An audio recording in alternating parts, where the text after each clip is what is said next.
Hello guys. यहाँ हम steno for all YouTube channel के माध्यम से आपको हिंदी इंग्लिश स्टेनोग्राफी की क्लास उपलब्ध करा रहे हैं। यहाँ हम ये आपको 100 शब्द प्रति मिनट की गति पर डिक्टेशन उपलब्ध कराते हैं, जो कि 10 मिनट की होगी। सभी तैयार रहें जो एसएससी, सी ग्रेड या डी ग्रेड से ऊपर के एग्ज़ाम की तैयारी कर रहे हैं, क्योंकि कुछ एग्ज़ाम जो हमारे डी ग्रेड से ऊपर आते हैं उनमें 100 शब्द प्रति मिनट की गति पर डिक्टेशन दिया जाता है। सभी तैयार रहें।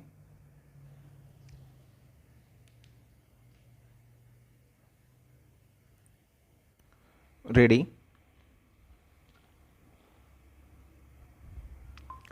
पिछले 100 वर्षों में उच्च शिक्षा के क्षेत्र में जो तरक्की हुई उसने विश्व स्तर पर मानव सभ्यता को चहुमुखी प्रगति प्रदान की, मगर विगत मार्च से उच्च शिक्षा की तरक्की का यह पहिया एकदम थम सा गया है।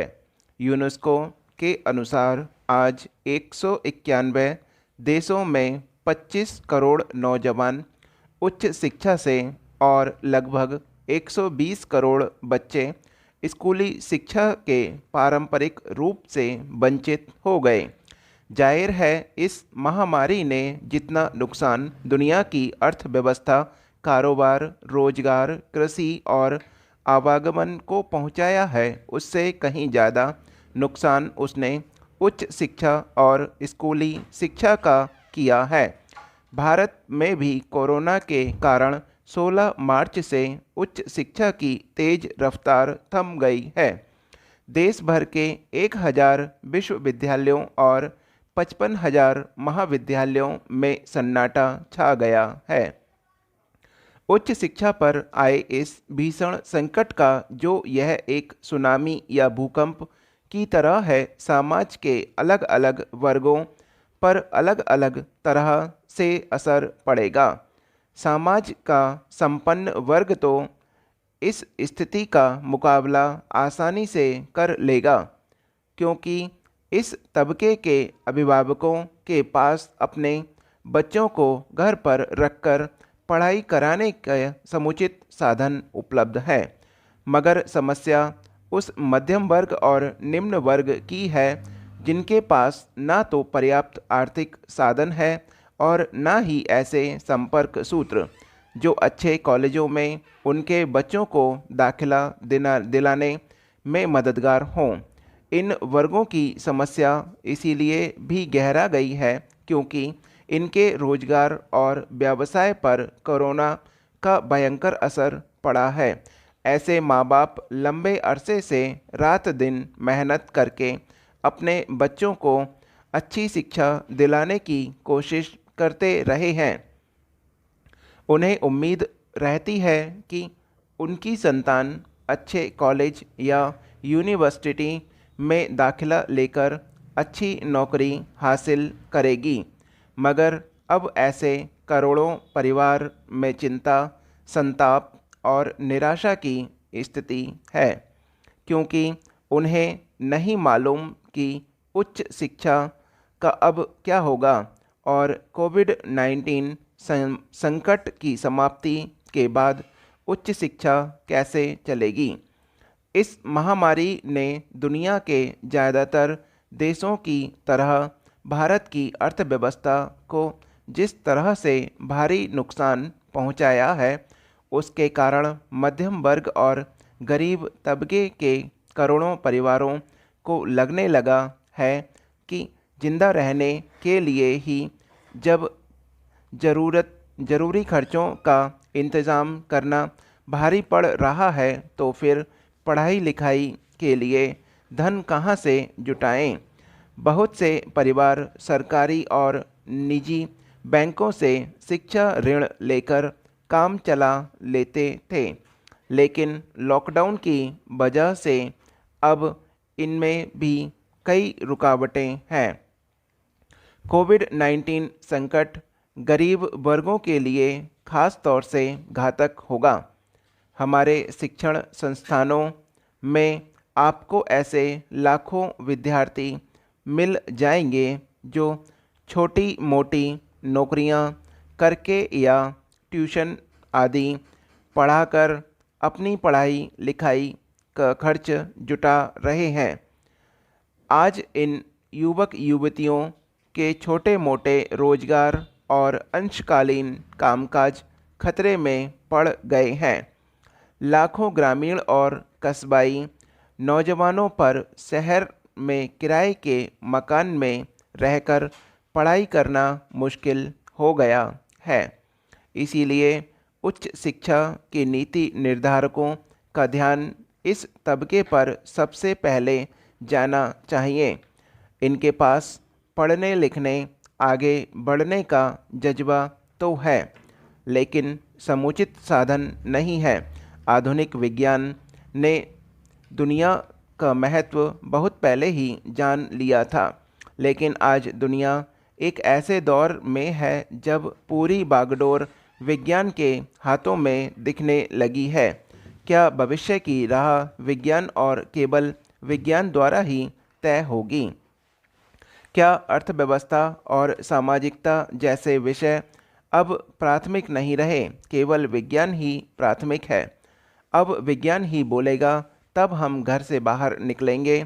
इन दिनों विज्ञान की प्राथमिकता सिद्ध होने का एक कारण यह भी है कि ब्रिटेन के प्रधानमंत्री ने चिकित्सीय चेतावनी को हल्के में लिया था।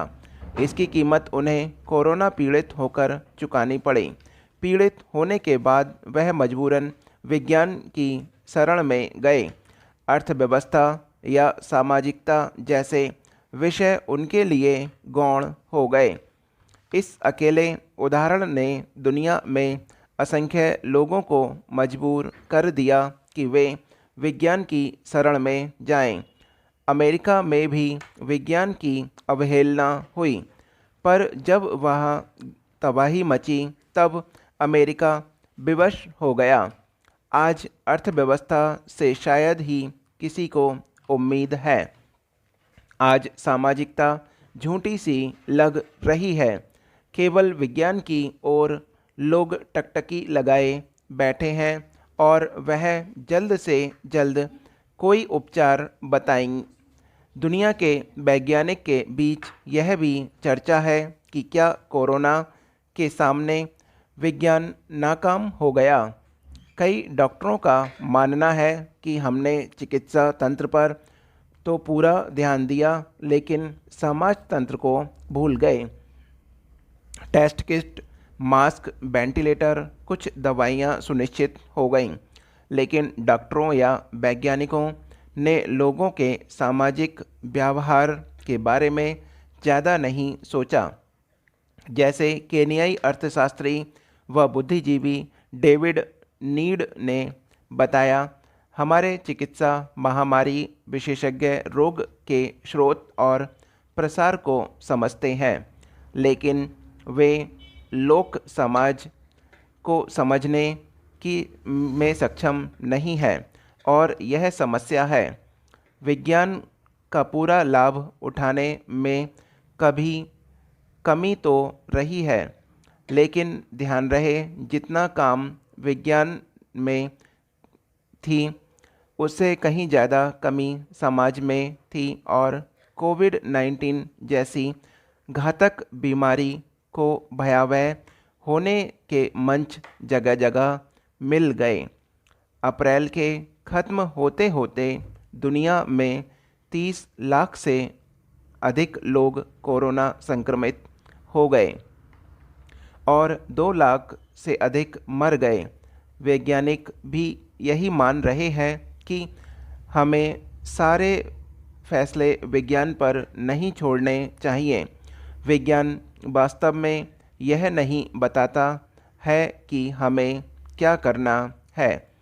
इसके बजाय वैज्ञानिक तमाम चीज़ों के बीच संबंधों को समझने समझाने की कोशिश करते हैं, ताकि यह अनुमान लगाया जा सके कि हम क्या करेंगे तो क्या हो सकता है।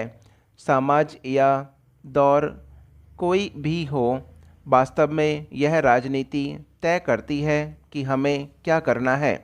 इसीलिए कहा जाता है कि लोकतंत्र में जिस सरकार के पास जितनी ज़्यादा सूचनाएं और पारदर्शिता होगी, वह उतने ही अच्छे फैसले लेती है।